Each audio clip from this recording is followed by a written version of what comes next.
দাদা একটু শব্দ তো একটু লাউডলি বলি। হ্যাঁ মানে শব্দ তো একটু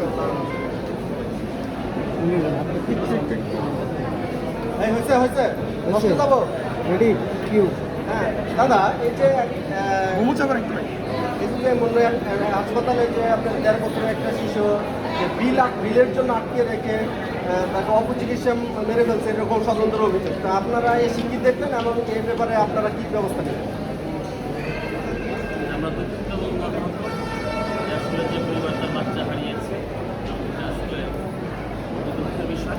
আমরা সংবাদ পেয়েছি 10:30টার সময়, আমরা কিওর থানার থেকে আমরা এসেছি, এসে আমরা বাচ্চাদের থেকে দেখেছি, তার পরিবারের লোকজনের সাথে কথা বলেছি। তারা আপনারা যেভাবে বলেছেন ওরকম একটা অভিযোগ তারা